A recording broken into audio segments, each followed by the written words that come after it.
Welcome to Eve's Gardeners. My name is Leia, and together I want to get into what it really means to believe in God.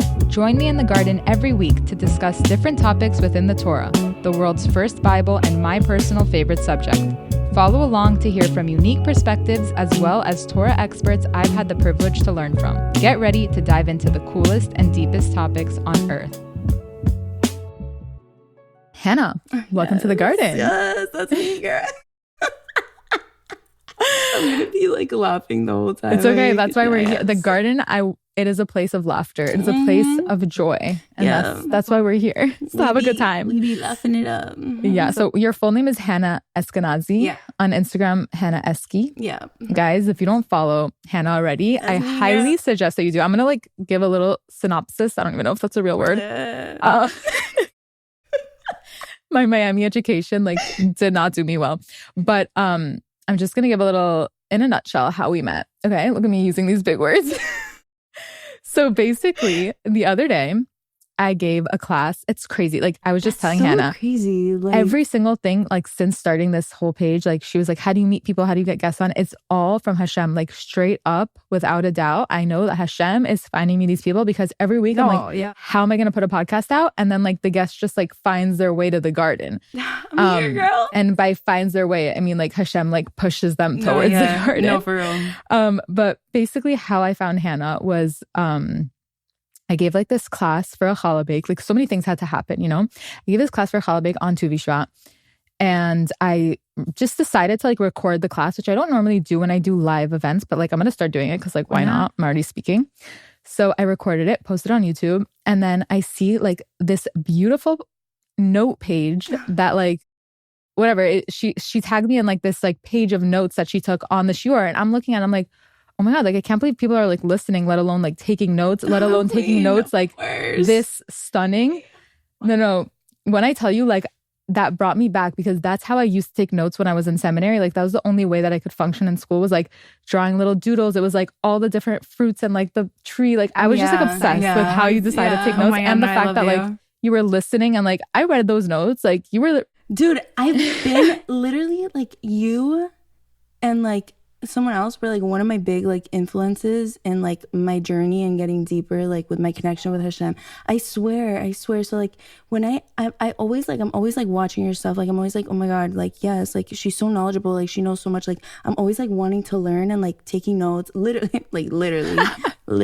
No, literally stop because so once you posted that, I was who is this girl? Who is she? So I went on your page and I was whoa, not only is she taking notes in my class, this girl's she's famous, she's fully famous, 130K or how much ever. That's no joke, honey. Girl, do you get recognized a lot?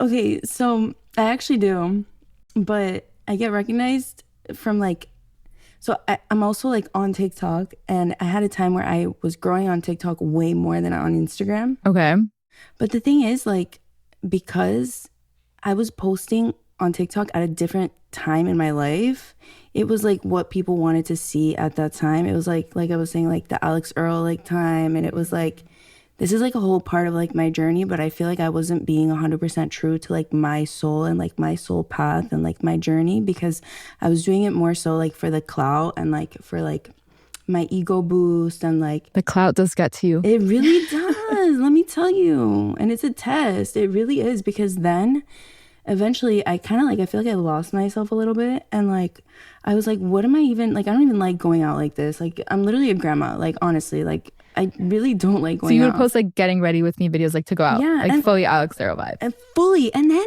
even worse, because not that it's bad, but I would say I would meet guys out or whatever, I would talk about them on the internet, and then I'd be this guy this guy that, and then I would go, no, this is actually so bad. No, this is really bad. You don't know. Girl, there's no judgment in the garden. No, Never. Actually. So I would low key. Okay. I also, another reason why my TikTok blew up was I said, because I wasn't being true to myself and my values. I was just in my silly, goofy little whatever.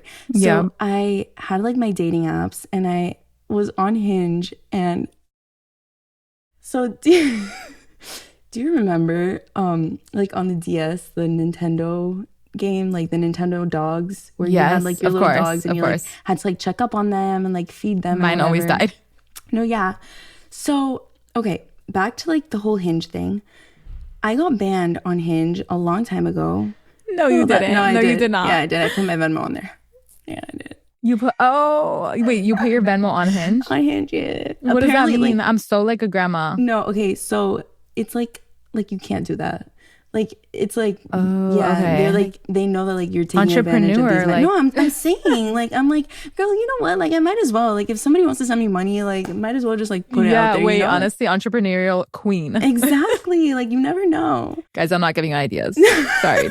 No, actually, honestly, you will get banned. So. No, you literally will get banned. So because I got banned, I had to download it on my iPad. Yeah, I did. So I'd be on my iPad because like it's like a whole thing with like you can't have like the same device. I found like a loophole and I'm like, oh my God, I found a way to do it on my iPad. Jew at heart. Exactly, with like somebody else's phone number. So I'd be like on my iPad like talking to these guys and I would call them my Nintendogs because like I love that. I was like, I feel like I'm playing like a little game like on an iPad. So I'd be like, let me check on my Nintendogs, like whatever. And then I would broadcast it. Like I would go like on the internet and be like, this Nintendo, da-da-da. And then like I would play like the voice notes that they would send me. And everybody was like, oh, wow, keeping up with it. Like me and my Nintendogs. So that was my, that's quite the niche you found. It really is. Yeah. Wow. I'm honestly impressed. Like, like fully. No, yeah. No, but I've changed. I really have. Yeah, we're gonna get into that change in a bit. Yeah. But I need to talk to you. I need to talk about you more because it's so crazy how we met and like how I've never like come across your page before then because I am exactly your demographic. Like okay, you posted my notes like, oh, check out your page. I'm cracking up like on the floor dying of laughter. Then we're like DMing back and forth and it's literally like as we're talking to each other, it's like, have you ever watched Step Brothers? No, whatever. There's like this really famous scene in Step Brothers where they're like, did we just become best friends? And like that's really how I felt. No, like literally. We need to reenact it for TikTok because like no, like actually, like literally. I was like, wait, did I just find my best friend? No. Like, the way I related to you and like your humor was like exactly like the humor that I like connect to. I was dying of laughter. Pause. We both come from a family of sisters. Yes. So you get it. Like, no, I feel like that might be why we're like, I think so. We're so in sync. And we're both the middle child. We just found out. Wait, what sign are you? I'm a Gemini, but I'm not like such a it's horoscope girly. What about you? No, so I'm a Taurus. Oh, that's my sister. And like my best friend's a Gemini. Like I always had like super close like best friends like Geminis. Okay, so like I don't believe in the horoscopes, but I kind of believe in it. It's like I'm in between. I don't know. I'm on the fence. I don't have to talk to my rabbi about it. Yeah, no, low key same. Like, is it a vodazar? I don't know. Yeah. I don't have a rabbi, but like I'm gonna wait on like what your rabbi says. Okay, yeah, I'll ask him for us. Yes, I'll have you in mind. Yes. But if you don't follow Hannah already, highly recommend. Like, she is hilarious, as I mentioned already. She's like a beast in the gym. I'm obsessed with your gym videos. I'm also like, thank you. We need to have a whole other podcast just about like weight training because I feel like there's a lot of lore around it. Yes. And like Pilates lore, like.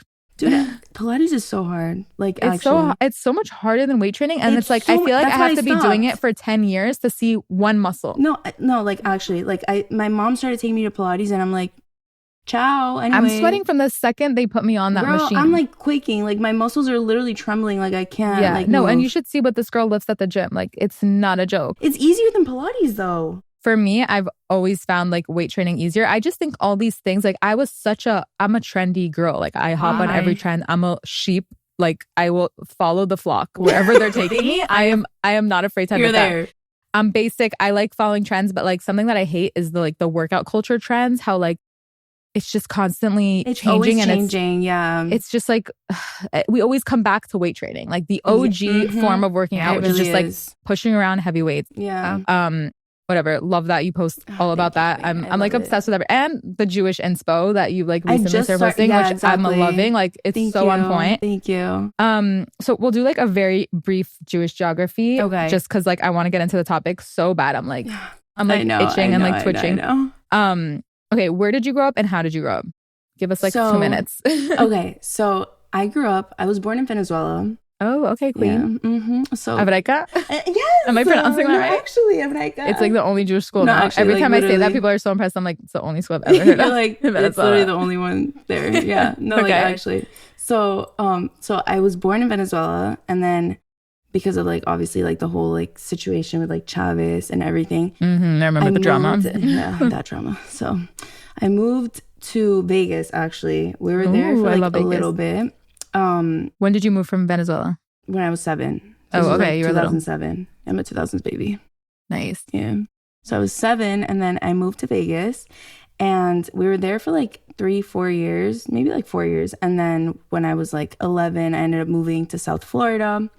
Like maybe I was like in like the Miami area for a couple, like 6 months, and then we moved more like to the suburbs for a little bit, and then we've just been there forever. So I've literally been there. I'm not like around like a Jewish community. I feel like I always have had like the root, like the Jewish like root. We always like kept Shabbat, like, or not kept Shabbat, sorry. We always did Shabbat like growing up. And then my parents, like Friday night vibe. Yeah, Friday night vibe. But I never like kept Shabbat, and like especially like from Venezuela to Vegas during that time, we always like did Shabbat but never kept it. And then when I moved to Florida, my parents got divorced, and like everything stopped. Like we stopped doing Shabbat, like we stopped like everything. Oh, that's like common. That sucks. Yeah, no, it's very, but like thank God, like literally thank Hashem, like my best friend, she was always like, she came from a family, like a more religious family. I would always go to her house like every single weekend, and we would keep Shabbat together. And she really was like the glue to like my Judaism and like my Jewish roots. So I always say like, I'm so like thankful that I had her, because if it wasn't for her, like I don't know how I would be now, like honestly. Wow. She was like an angel sent to you. No, actually. Yeah. That's so cool. So you didn't like, okay, you grew up with like a Jewish identity, but not like religious at all. Not at all. What kind of school did you go to? Like not Jewish? Well, I went to Ebreka, like a Jewish school growing up. And then when I was in Vegas, I went to public school, and then I went to like a Jewish private school for like a little bit. And that was it. And then after that, it was like public schools. Okay. Yeah. So like traditional vibe, or you wouldn't even say traditional? It was like just Shabbat? It was just Shabbat. Like it was like, it's a very like Miami thing, like Aventura thing to like just do like Friday night dinner, and they're like they take it very seriously, which is so nice. Like they almost all my friends from high school like did not keep anything, but like Friday night was like, there's no way we're saying you have to go to Shabbat. Like, it's so important. Like Shabbat is really important. For sure. It's definitely like holding a lot of them. Yeah. Like closer to Judaism for sure.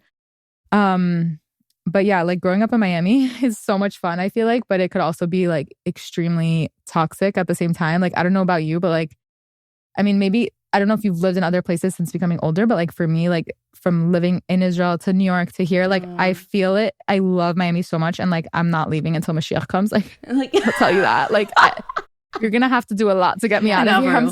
I love it here so much. My family's here. The weather's the best. I'm from here. Like I love it so much. But that is to say, like the Yetzer Hara is alive and well when I'm in Miami for some reason. Like what's Yetzer Hara? I love that you're asking, because I try to do this for my guests, for like my listeners, because whatever, and sometimes I forget. So that's a good check. Yetzer Hara is basically like the evil inclination. Oh, 100%. Yeah. It's so bad here. It's something only like humans have. Like animals don't have this because they're just like programmed to like eat grass and like poop and like whatever. Like the rain is just like programmed to do what it does. That's so interesting. But like the human beings like have this inclination to like do bad things, or like do things that are not necessarily in their best interest. In South Florida, honestly, I will say that. And I definitely feel it. It's like the devil and the angel. Like your soul is like the angel, and then like the devil's Yetzer Hara, like constantly like trying to convince you to do bad things. And for some reason here, it's like so strong. I think also like the culture here is like very different. I'm not around like as much religious people. Like when you're around people that are doing what you're doing, it makes it easy. Yeah. The second you immerse yourself into like a group of friends that are not necessarily religious, and I'm so not about like dropping friends just because like I became religious. Like I'm not about that life, but it does make it hard. It doesn't mean that it's easy. Exactly. But it kind of brings us to like the topic that we're discussing today. I've been saving this topic for a really long time, like waiting for someone extremely special, aka. Okay. Yes. It's a super sensitive topic. There's a lot of lore around it. There's a lot of misconceptions around it. And like, we are here to set the record straight. Dude, yes. Beware, because the feminists they hate to see us coming They really after this do. podcast. They really do. But let me tell you, like, there's just so much. Like, there's so much. Yeah, we're gonna get into all of it. So but good. Basically, today's episode is gonna be all about modesty, tzniut, as us Jews like to call it. We're gonna call it modesty just because it's hard for me to say that word over and over again. I kind of like cringe when I say it. But yes, we're gonna be talking about modesty, all things modesty. Like I said, it has a super bad reputation in modern society. Everyone's like, oh my God, this girl's oppressed. She doesn't wear pants. She doesn't wear shorts. She doesn't like wear crop tops. Like, you must be so oppressed. And like, who is holding you hostage? Who's forcing you to do this? Like, I'm sure I confuse a lot of my friends and family members. Like, when I decided to take all this on, like, they're probably just like, why is she so brainwashed? Why does she think she has to do this? Like, it has a lot of bad surrounding it. And I specifically wanted to have Hannah on because you are like kind of in like a modesty journey right now. Like, you're not on the other side of it yet, but like you're in it. And I feel like that is I like that because I don't want this conversation to be like, I'm judging you for what you wear and like you have to wear this. We're not going to talk about like what length skirt you have to wear, like what elbow, if you should show your elbow. Like, I'm not getting into that. Go to your rabbi for that. Yeah. We're just here to like redefine modesty. That's kind of like why I started my page to begin with, was just to like rebrand all things Judaism and like really show it for what it is, because we have a lot of bad branding over the years and like it's been made to seem like this most oppressive and like just like I don't know, we've mashed in all the religions together with Judaism and there's a lot of miseducation, misinformation. So like I want to rebrand modesty for what it really is. And we're not here to judge you at all. Not at all. Let me tell you, I've like, the thing is like with me, I've been all over. I chose to be more modest because I saw like the life that I was leading before and how I was giving so much importance to the wrong things. Like, I literally, you guys, like, I've been like through it. Like, I literally have like had an eating disorder. Like, I've had such bad body image issues. Like, and I really do think a lot of it stems from focusing on the wrong things. I think sometimes like the evil inclination tends for our ego to want to be like the center of the attention, the center of the show. And when you're not prioritizing Hashem and when you're not prioritizing truly like what's important, you lose focus and you start to idolize things that aren't meant to be idolized. You idolize your body, you idolize just things that are just so vain and physical, and that only brings you like pain. Like, it really truly only brings you pain. Like, especially for me, I will say, because my parents got divorced, I really do believe as such thing as having like daddy issues or like abandonment issues. And because I didn't have that like strong bond with my dad, I really like set aside like the male validation thing. That's just something that I personally struggled with. So I would, because of that, I would use like myself as like, I'd be like, oh, like I was just in a place where I was so empty and I felt like a lot of my value, or most of it, lied on like my physical appearance and like on the way that I looked. And like, especially because like society nowadays likes to tell women like, oh, you need to be skinnier, you need to be, you know, like you need to have like, your butt needs to look like this, you're this, that, the other. Now they're even like, coming for our face. They're like, yeah, bro, you gotta lift this, plump this, fill this. Let me tell you. Whatever makes you happy, girl. I got lip filler, period, foo. Whatever makes you happy. But at the end of it, like what I'm trying to say is like, for me, especially when I ended up making that the most important thing in my being, the most important thing in my life, I saw that it led me to idolize something that was so easily changing, and that was so deteriorating. Because when you put like your energy and all your focus on like something that's so constantly changing, like your body and your appearance, you will never be satisfied, you will never be happy. And I think one of like the main reasons, this is like what I've learned throughout time and throughout like my own journey, is one of like the main reasons for modesty is you're not supposed to put all your focus on being so nitpicky about your appearance and about the way that you look. it's more about like the bigger picture and the importance of things. And this is why like I'm also like a big advocate for being like healthy and being active, not in the way to fix your body, but in the way to like genuinely feel good and like be healthy. Because I love that. Yeah. And I've been there where like I want to like fix my body, I want to fix the way that I look, and I was never satisfied. And throughout being modest, I feel like it's been just like such like a saving grace for me, just knowing that like I'm not doing it for any external reason. I'm not working out for any reason other than to feel good. I'm not trying to fix my appearance for anything, because my body is mine. It belongs to me and Hashem. And eventually, like, I could get to shout out, guys. Like, eventually, who? Eventually, my future hubby. You know what I'm saying? Like, guys, if you know any potential bachelors out there, like, just gonna slide that in there really quick. But just slide that in there, broken. But I love that. No, it's so true. Like, it is like, that is like what modesty is basically trying to say, is that like your body is sacred, your body is personal, and it's not about other people. It's about you, and like it shouldn't be shared with the whole world. It should be kept between like you and the person that you are choose to marry and Hashem. But I don't blame you for like all these things that you've gone through and like felt like throughout the years. Like I want to get more into the eating disorder thing, because that's a very common theme. Oh my God, it's so common. Like especially related to modesty, I've heard it a lot, and like people who have gone through eating disorders have like come to modesty as like it like healed them, you know? Yeah. And I don't blame anyone for feeling the way that you did like throughout those years, because it is exactly what society has like trained us to do. It's drilled it in your brain. It's been that way like since the beginning of time. Like there was so much focus on the female form, the female figure. Like there's so much cultural stuff that's like around that. We're constantly programmed, like the whole almond mom thing, and like just seeing models all the time. It's especially like prominent today because we're so much more exposed to these things. But like so exposed. These beauty standards have always exist, and it's way too much pressure, and it only exists for us. It's like no man is like so pressured to like look that good and like perfect their body and, you know, Ozempic this, like we have the pressure like no other being, because like we've been trained to do so that our entire life. Like that, I don't know if you watched the Barbie movie.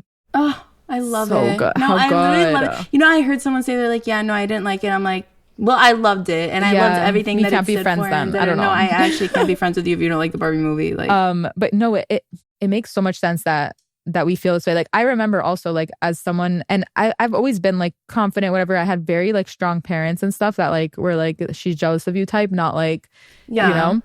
But I remember feeling this way growing up, especially when I went into high school, because I went to like a pretty like religious, like modern Orthodox, like innocent middle school. And I've definitely like shared this on the podcast before, because like I say too much. Yeah. But I remember like going to high school for the first time, and to this like new high school for the first time. I was like so intimidated. It was like cool and like just so different from where I was going to for middle school.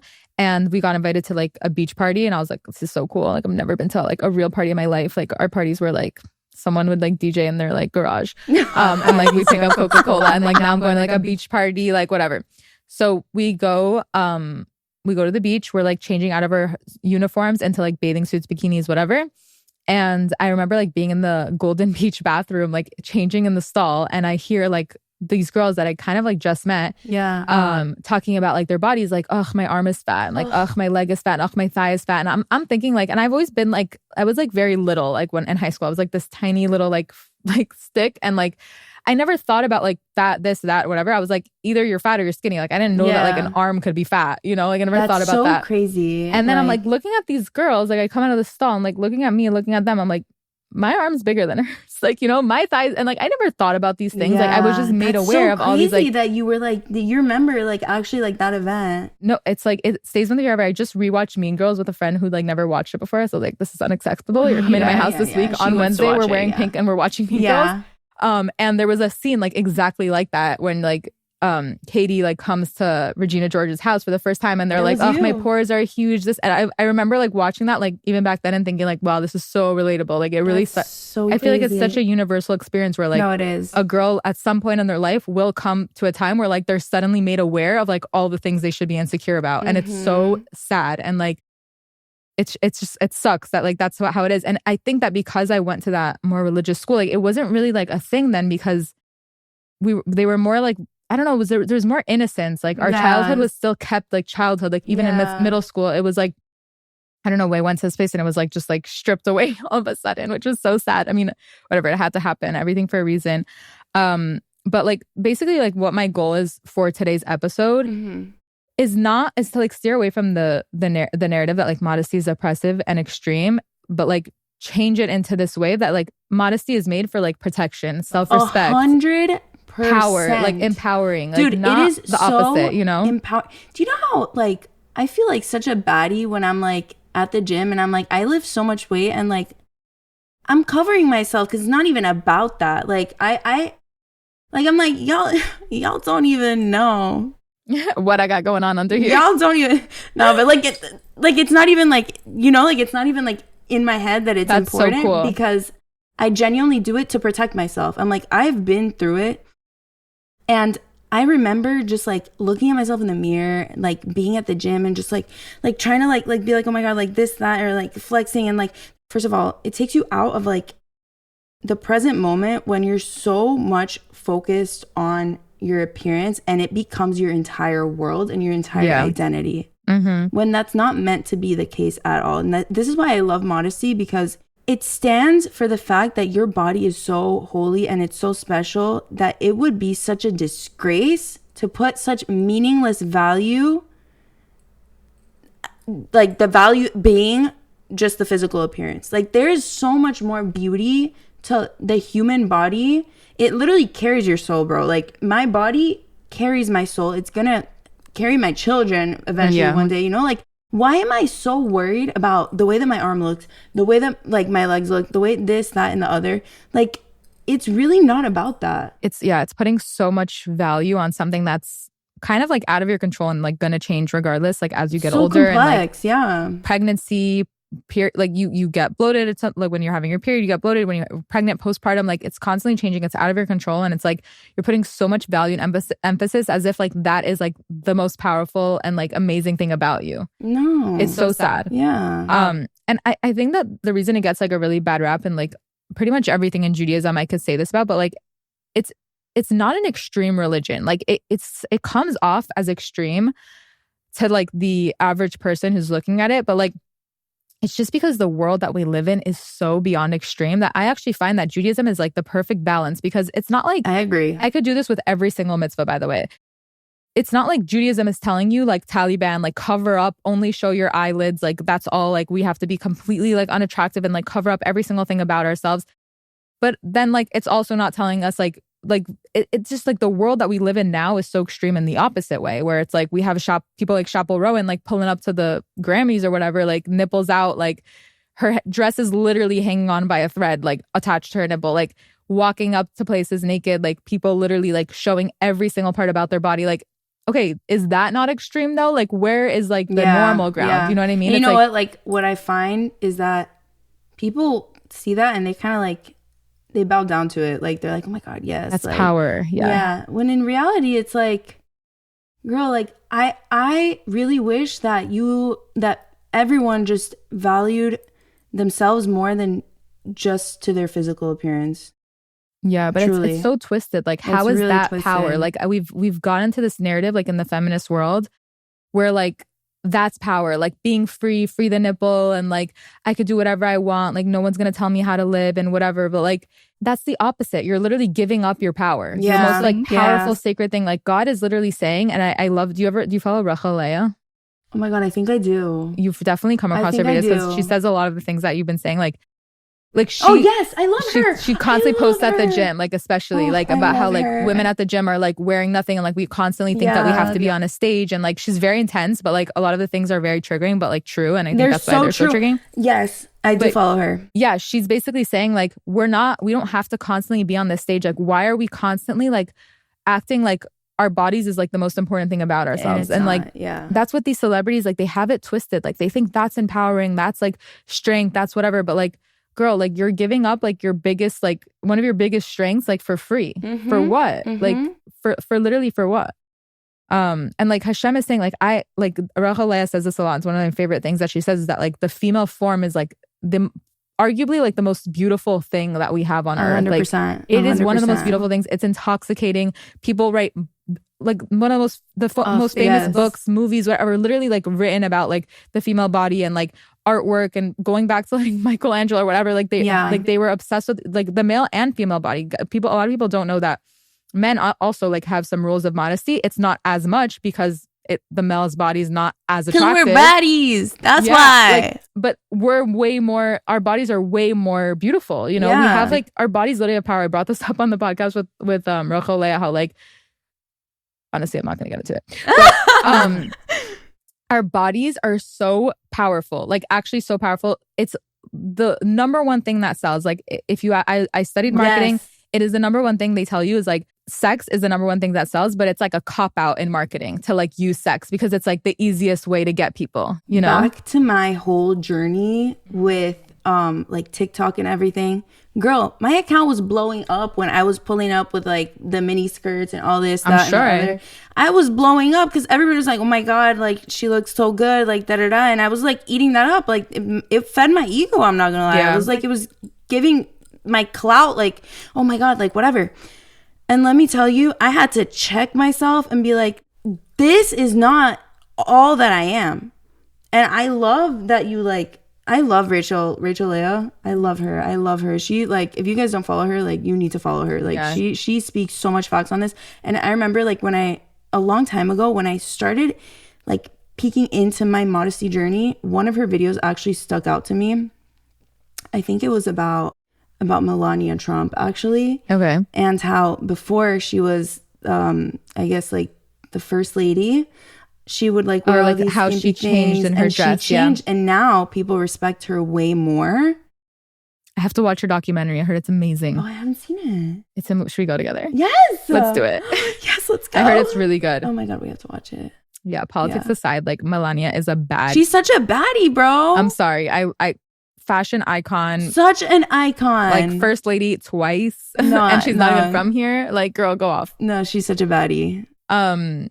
But yeah, it's so true. Like sex is like literally the easiest way to sell a product. Like if you, not just you, like you go to any celebrity's Instagram, go to Kylie, go to any of these like people's Instagram, the number one most engaged, the posts with the most engagement are like where there's less clothing showing because like that is what sells the most. It's the most shocking. It's the most like eye-catching. Like that's exactly what marketing tries to teach you. Like you're trying to do that in every ad. Like you're trying to shock people, evoke emotions, and like what better way to do that than like, you know, show something sexual, whatever. Like that's gonna evoke emotions, shock you, and like get you to click on that link, you know?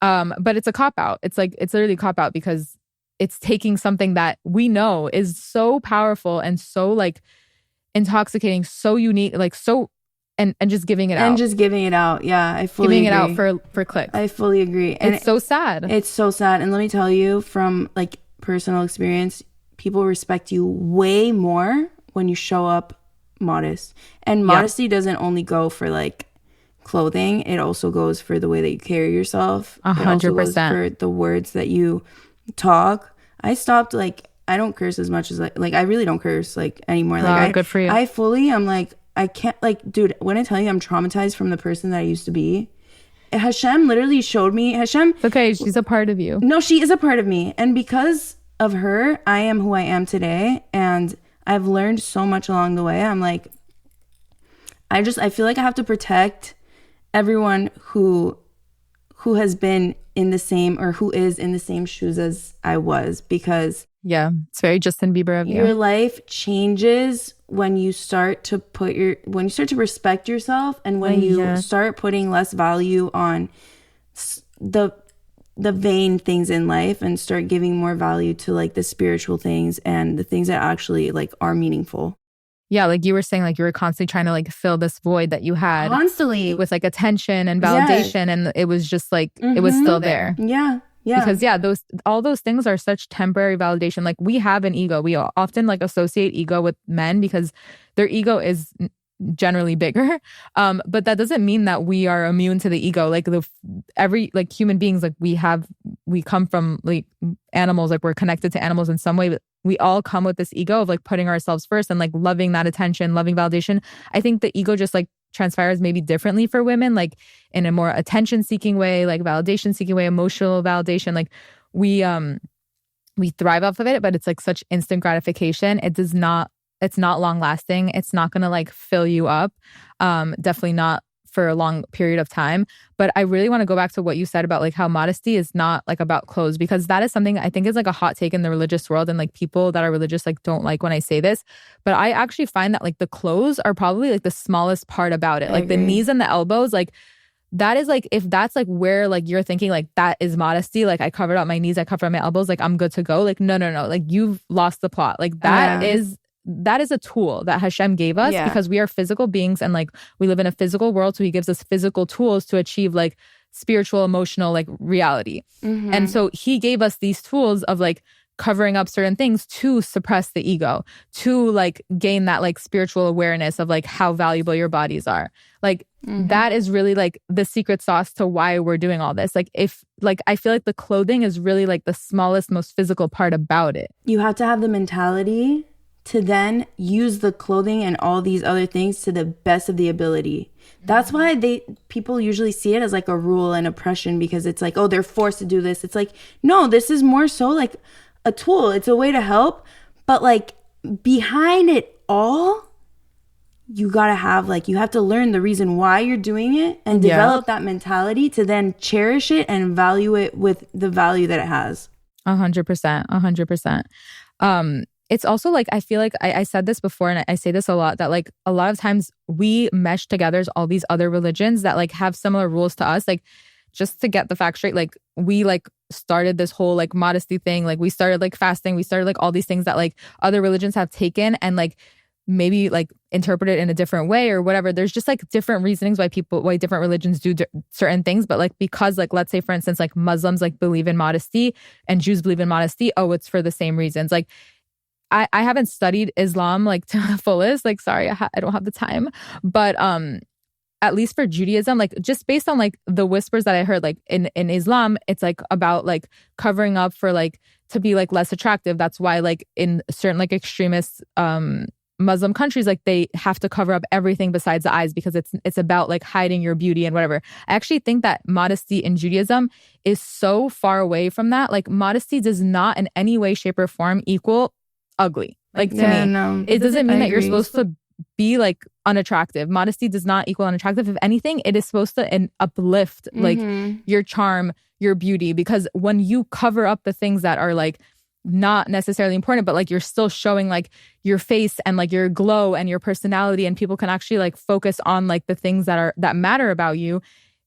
That is such a beautiful thing. And like most of the people that we learn about in the Torah that we learn modesty from, it is very clear that Hashem also slips in that they were like extremely beautiful. Like, why do we need to know that they're beautiful? What does that teach us? Like, for what reason? But he always tells us like they were beautiful. Yeah. All these modest women. How are you beautiful if you're modest, if like you're supposed to be unattractive when you're modest, you know? Well, it's not all or nothing. And it is made to make you feel more beautiful. I will say this too, is the other day, a while ago, when I was like fully like really wanting to get more into like my modesty and everything, I was like, oh, like I'm gonna have to wear a skirt to the gym, like this and that. And then I went into Target because I was like, oh, I'm gonna like go and look for like, I guess like more, and it's not my thing. Like if you wear skirts to the gym and like you rock it and it makes you feel good, that's amazing. I've just never been, I'm more of like a pants girly, I won't lie, when it comes to that. So I went into Target and I was like, oh, I'm gonna have to like fully cover up and I'm gonna have to like da-da-da. And then I saw these two, it was literally sent from Hashem. I saw these two Jewish girls, and one of them was actually wearing a skirt, and it looked like she was going to the gym, and she looked so good. And I went up to her and I was like, girl, like, you know, like I'm actually starting to, like, I fully just like went up to her. I was like, hey. I believe you. I'm like, you're Jewish, right? She's like, yeah. I'm like, me too. Don't worry, me too. I'm like, me too. In the clear, we all fail. No, literally in the clear.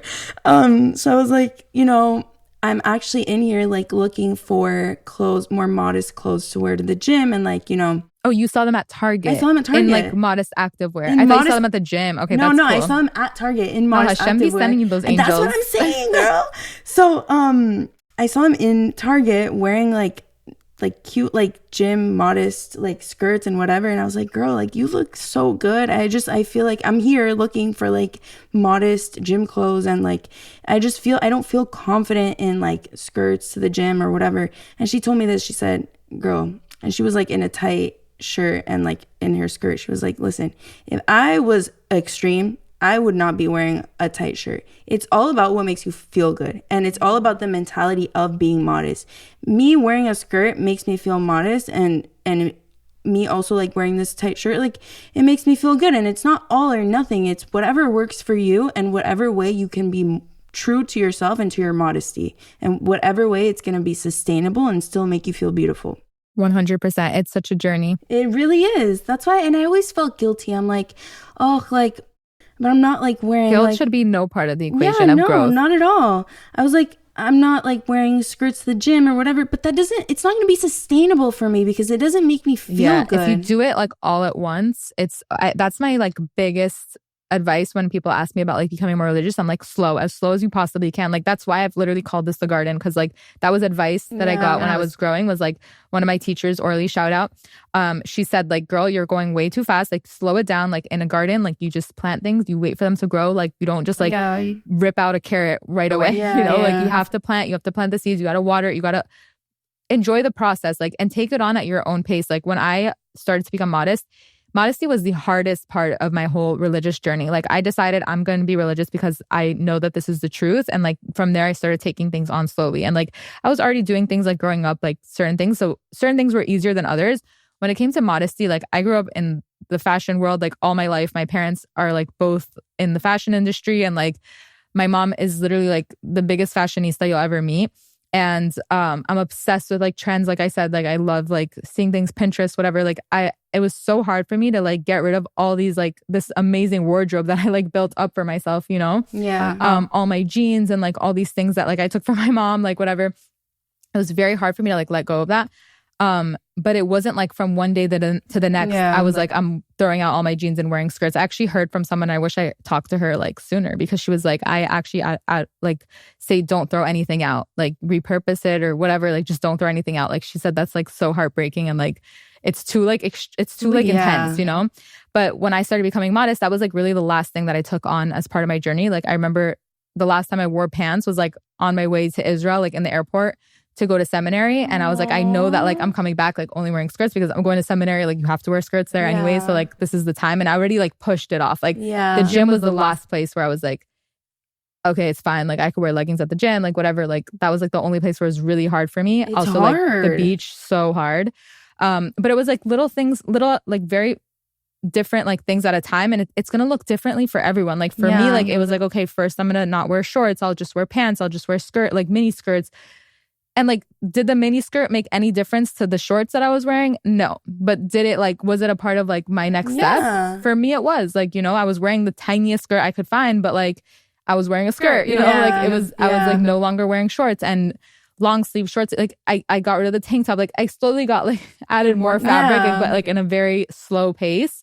But slow as slow as you can go. And girl. I think like the most important thing is the intention behind the modesty. Like I think, for example, like me before, I used to post like a lot of like fitness content too, where I'd be like my gains and this, that, and the other and whatever. And like I said, that never was fully fulfilling. But then eventually, and then I went through like recovery. I've been through eating disorder recovery and treatments and whatever. And I've been in and out and coming back again. When did you go through that? Years, girl. When I started really bad when I was probably like 17, and I'm 25 and I'm still like on my journey. Yeah. But I think even as a little kid, I always like, dude, I found videos in like my old laptop, my MacBook, where I would be like, this is how you make yourself look skinnier. And I was literally like 11. Yeah, it's like it's ingrained in us from a young age. It's literally so sad. And there was this other video of me like crying, talking about like my arms, being like, oh, I wish like I always like looked small and like whatever. And like looking back at that, it was so heartbreaking. And I'm like, it's just so sad because like the world that we live in. But I think honestly, Judaism it's such like a good tool to just like not put so much emphasis and focus on those things that are going to be so shattering to like like Judaism is about uplifting the physical and not like giving the physical all your time and energy. Because like the physical, we live in a physical world, and I think in a lot of other religions it's like, let's cut out the physical, like let's cut out sex, let's cut out like let's like cut out food, let's cut, I don't know, but no, like we add value to it. We like uplift the food, you know, like we uplift like our speech, we uplift our bodies, like we uplift like intimacy and stuff. And like it's actually funny because I actually think like intimacy is very related to modesty, because like what is intimacy, like at its core is like something that's intimate, like shared between you and that person. And like the more you strip away at that intimacy, like the less like it's no longer intimate. You know, it's no. Am I saying like I literally sound like Kamala Harris right now? But like, do you get what I'm saying? Like, yes. When you keep it intimate, when you keep it hidden, and modesty is, there's a lot of connections to like hiddenness. It keeps that thing sacred and special. It's like even this is like I found this really relatable when I became a mom, because there's what makes being a mom like the most amazing experience ever is that there's so many intimate moments that you share with your daughter that like no one else knows about. And it's like, it's just you and her, and you're like, she just said the cutest freaking thing you've ever heard, but like no one ever is gonna hear it but you. Like you can't even like explain it to someone else, but like you were there, you know, and that's enough. And that's like the most special thing ever, because there's also a concept of like your voice being like that you're like a mother's like a female singing voice is like, you shouldn't be singing out loud. It's like called kol isha. And that sounds like very extreme also, but I actually heard from my rabbi, it's called erva, which is like something that you have to keep hidden. Like there's certain parts of your body that are erva, and that's why we like hide them. So a woman's voice, like singing voice, is erva. Even humming, like even if you're humming, like you're supposed to like not share that. Girls, because we're baddies, like for real, like we're like, so like ethereal and like just like we have so much like soul and just so much to us. We're the most spiritual beings on earth. We're the best. We can go on and on. But I thought that was so crazy when I first learned about like that you can't sing or hum, and I'm like, I have like a terrible voice, so who the hell would ever like, be attracted to it anyways. But my rabbi explains it in a way once where he was saying how like it's like a mother's like humming voice, like when they're singing to their child as a newborn, like there's a lot of like singing and like to calm down your baby and stuff, and it's such an intimate moment. And it's like, and if you're like now like singing on stage for the world, it's like it's taking away from that like special intimacy. Yeah, for sure. I don't know if I'm there yet, but like I thought that was like really cool and interesting. But like that is really what modesty is trying to achieve. Like think about it. Like if you're modest and you're married, like the only person that even like walking around in your booty shorts and a tank top at your house is like intimate now. Yeah, you know what I mean? Yeah, it's like only you guys, only you get to see that. Yeah, exactly. It's like it's so special, and it makes it so much more like sacred and like uplifting. I don't know. Oh my God, no, I love it. And like coming from me, you guys, I used to be like on the opposite end. Like I was like, I remember I'd be like going to the beach and like, you know, like posting up like I'd like take a picture like my butt, like whatever, and then my mom would like find my Instagram. She'd be like, what is this? Not the Venezuelan mom. No, literally. And I'm like, oh, I know. Is it really bad? Like, because I felt like low key, like inside, like internally, I'm like, I shouldn't be doing that, you know? Like a little guilt. Like a little, like, you know, like, why am I doing this? Like, I'm just doing this for attention. And then now, like, you know, like all the way on the opposite. Girl, and the thirst traps and all that, like. Thirst traps are real. Yeah, they're real. We all go through it.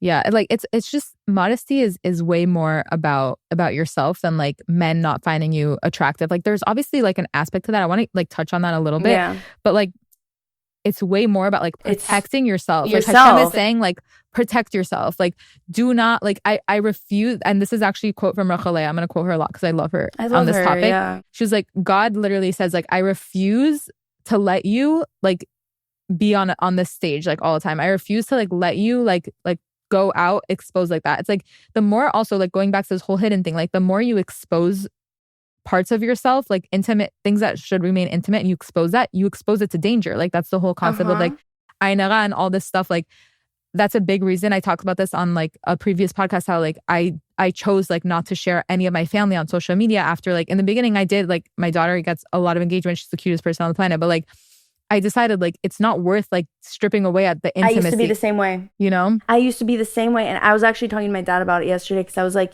way before when I started social media, I love my family so much. I'm like, I love them so much and they make me so happy. I just want to share it. And it was more about other people than protecting the people near me. So now looking at it, I'm like, wow, like I just want the people, the closest, most intimate people near me, I'd rather them be protected than sharing the joy that they bring me, because that exposing their privacy and their protection isn't worth it. Exposing them to eyes. Like what Ain Ara is, it sounds like very mystical and like Sephardic Kabbalistic, but like it's literally like evil eye, like bad eyes, like looking and like seeing and judging and assuming. Like if you keep that to yourself, like there's no chance for them to like, there's no chance for danger to come into that, you know? Yeah. Like being hidden also, like it sounds like oppressive, like what we should hide ourselves and whatever. And like I want to play devil's advocate for a second, because I'm sure like a lot of people are thinking this is like always the question that comes up when we get into the topic of modesty. But it's always like, why should I have to cover up my body? Why can't men just learn to like control themselves? That was my mentality before, let me tell you. Yeah. And it's like, girl, unfortunately, I'm going to say this to you like in the best way possible. It is very unfortunate that we live in a reality that men find our bodies extremely distracting. And like, I'm going to be very careful with my choice of words here. Like it sucks that we live in that reality. Can and should they control their thoughts? Yes, there's a lot of rules pertaining to men in Judaism of how they should control their thoughts, their eyes. They shouldn't look at certain things. They shouldn't expose themselves to certain things. Yes, it is in the man's responsibility to control themselves. Now, if we're looking at men as a whole, that is a very unrealistic goal for the majority of men. Like we're very, very far from that. Yeah. So like this is the reality that we're in right now. And we can't change men. That's a them problem. Men are more physical than women. Us women, we're more spiritual. That's why we're not so easily like them. It's way easier for them to like look at like women and be like, oh my God, like she looks so good and this, that, and the other. But like, because they're just more physical. And also, isn't that like a thing with like Adam and Eve or something like that? Or am I like tripping? With what? There is something to do with modesty with them. Not modesty. Or I know there is something to do with modesty, but women, like we carry children, like we're just naturally more connected to like the soul and just like being like more spiritual. But men are more physical. It is a very so they're more thing. Like because we we were created last. I say this all the time. Like men were created on the same day as animals. And they're obviously a much more purified being than animals, but women were created afterwards and they were taken like from the more purified vessel's rib to create female. So we are actually like the most spiritual beings on this earth. That's why we have a lot less obligations when it comes to Jewish law, because we already are there. You know, we don't have to wear a kippah to like humble ourselves and be like, there's a God over me, you know? That's a very like, men need a lot more physical things. They need to wrap the tefillin. Like they need to go to shul, go to a minyan to pray. Like they need to put on tzitzit. They need to physically see things. Like women are. Also, like I love that. Like when guys do. I know it's such a thing. It's such a thing. Like I literally love it. Like what do they call it? I don't know, but it's such a thing. I always see it on social media. I crack up because it's so true. It's like the most attractive thing a man can do is like wrap tefillin around their bicep. Like you know that like you're trying to connect with Hashem and. Yeah, I just think I love it. I love it so much. No, for sure. But yeah, no, it sucks that we live in this reality that men are going to find us distracting. Like if we're in a business meeting with everything exposed, you know, it's going to be hard for them to concentrate on on probably something really valuable that we're saying, because our bodies are just that beautiful. Like we're just that hot that like, it is so hard to focus on anything else when like this whole podcast is just like, we're baddies, just like protect yourself. No, literally, that's what I want to reframe modesty as. It's like, we're not oppressed. It's like, protect yourself. Like, I feel like we're living in this oppressed world where like we think that like our bodies are everything and like that's all we have to us. Like we're so much more valuable than our bodies. So much more. And like we're giving away like such power. Like use that as power, like over men. You know what I mean? Like don't just give it out to them for free. Like don't be doing that. But like, how powerful do you feel when you walk around like covered and you're like, you can't even see me? Yeah. No, like you can't even touch me. Even like the whole Shomrei Gifin. I'm like, back it up. Like, it is empowering. It's like, it's so empowering. I have more worth than my body. Like I am way more than my body. And like when you talk to me, like you're gonna hear my thoughts. Like it sucks. We like, and I'm not like, again, we're not like saying that it's like, okay, I actually heard like a perfect example in seminary once where the rabbi was saying how like, imagine like you're walking through like a really sketchy neighborhood to get home, and you're walking with like a clear bag with all your money in it, and it's like all your like you have like stashes of $100 bills and like diamond jewelry and like all the most expensive things are like in your bag while you're walking, and you decide to like walk around with a clear bag. Like, don't be surprised when someone tries to rob you, you know, like, like, does it suck? And is the robber in the right? No, absolutely not. The robbery is like a sin and is like completely forbidden, and like that person is an animal. But like that is just the reality that we live in. Like, if you're walking around with your money and your jewelry out, like all these like super flashy, attractive things, like someone is gonna slap, you know, like someone is gonna like make a comment or like make a gesture or whatever. And like, no, that person is wrong. I need to make that clear. Like, we're not justifying what that person is doing, but it's just like, that's the reality that we live in, unfortunately. Like, that's the way of the world. I love that example, actually. It's good, right? It's so good, I wish I remembered the rabbi's name. It's so I would have shouted him out. But yeah, like, you keep things hidden, private, like there's more blessing that comes to it. You protect 100%. It from dangers of the outside world. There's so much more I want to say on this. Like, I literally have like endless, or even like dangers from yourself. Say. Like I said, like, don't idolize, you know, like that, what other people think is like the most important thing, which is like the perfect body. Like, you know, like, don't make that the most important thing, you know, like cover it up for yourself, not just like for everyone around you, but like choose to tell yourself, you know what, like, my soul, my special, beautiful body doesn't deserve to be so nitpicked by myself. So I'm going to choose to just cover it for the sake of my own mental health. 100%. Literally. And it's so twisted. Like, I feel like we live in backwards land in society. Like, I feel like pretty much everything we're saying is in line with what like the modern feminist movement is trying to achieve. Like, self-respect for men, F the patriarchy. Like, how great would it be to like screw over the patriarchy to like never let them see a boob again? Like, take that, you know, like that would be like, that's F the patriarchy, not just like giving it out like for free. Like, that's exactly what the patriarchy wants. Like, they want to see your boobs on the red carpet, you know? Like, it's so twisted and backwards land that like we convinced ourselves that that is power. Like, I love that saying of like, how much propaganda do you think it took to like convince us that this is normal? Like, oh, I love that like how trend. Much propaganda? Like, there's no, it's true. I think that this has the most propaganda from any other like topic of the world, telling us to like just train us from a young age that like our bodies are the most valuable things about us. Like, our society is so twisted. And then we want to have respect, and we don't want to be objectified. Like, and we don't want to like, so I can't with like, don't objectify yourself, bro. I love my pop girly queen so much, and it's so hard for me to say this because I love female, like, I love women, you know, like I don't hate any woman, and I don't blame any woman for feeling this way, especially if you're in that industry of like singing and like dancing, whatever. That's literally what you're paid to do, is like to flaunt and to do. And like, I'm sure all these big industries, and there's a lot of men behind it, like saying like, you have to do this, you have to do that to get more like whatever views or whatever, like ticket sales.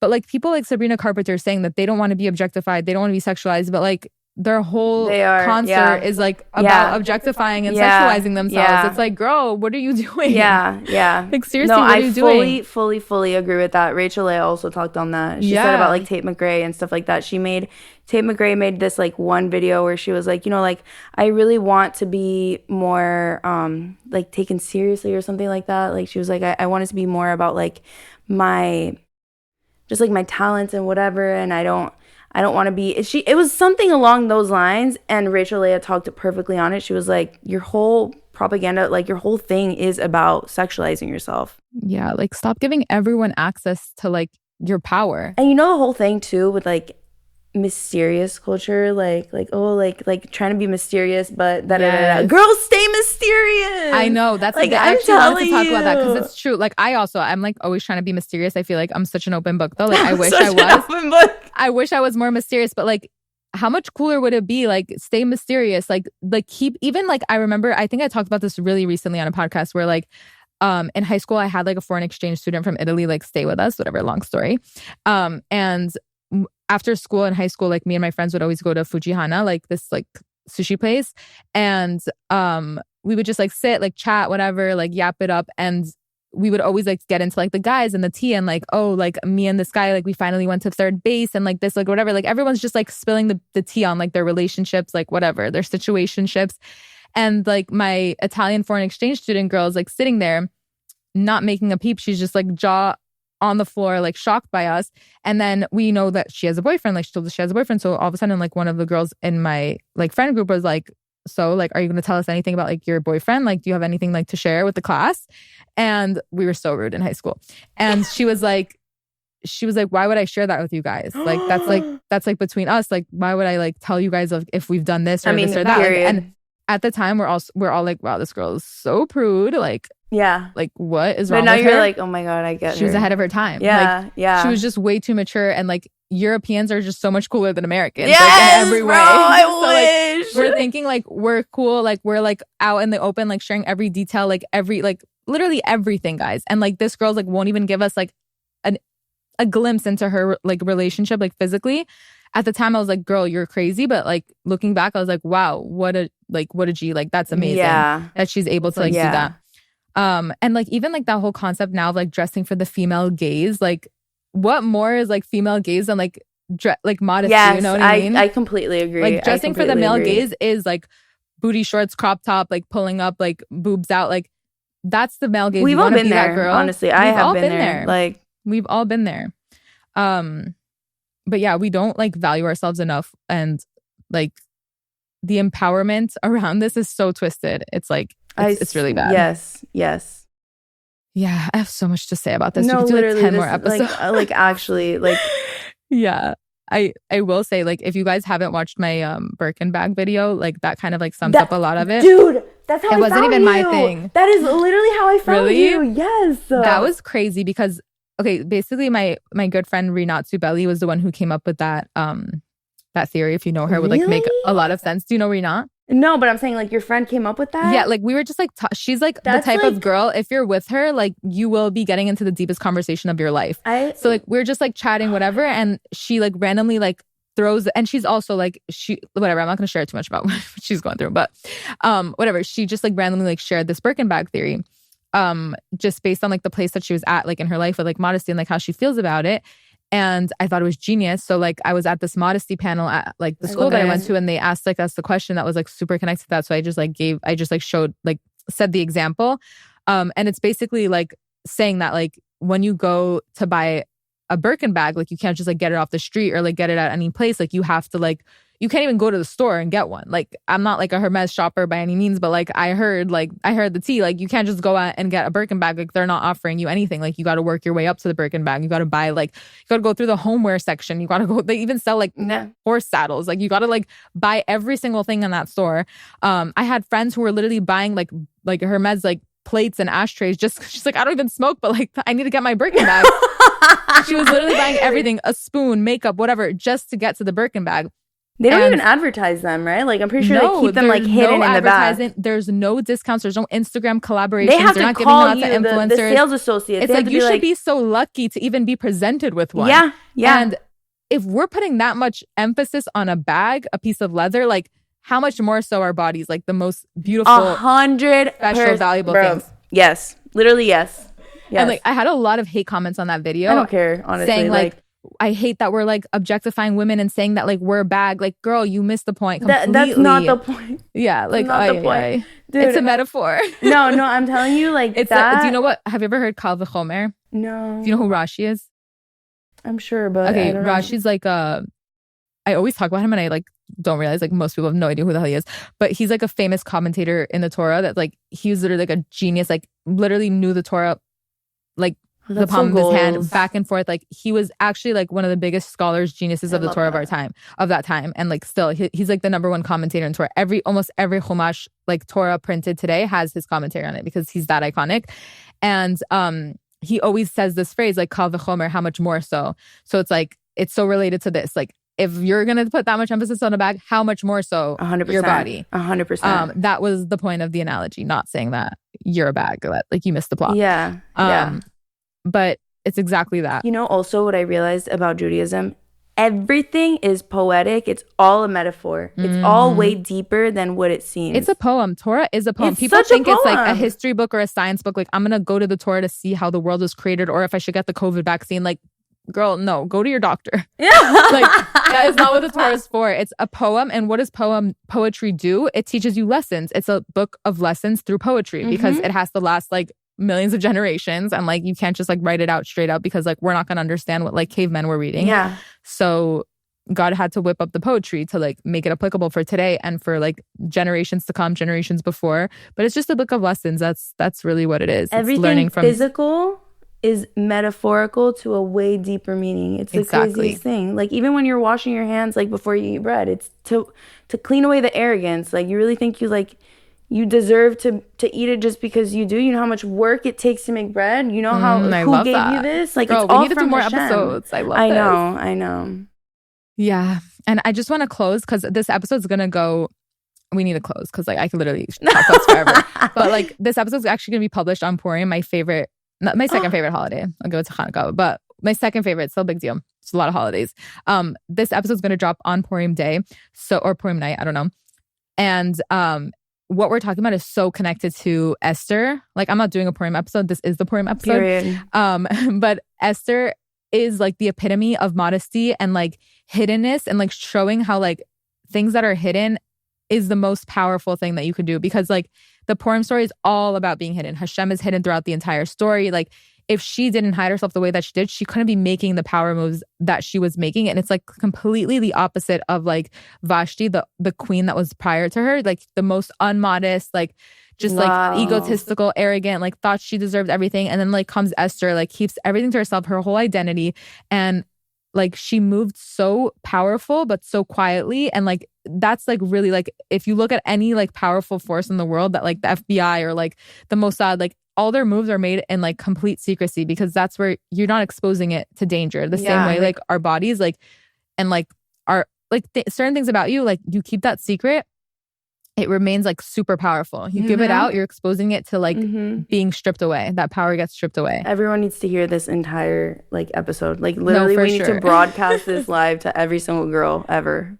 Yes, 100%. Let's empower our bodies, ladies. Yes.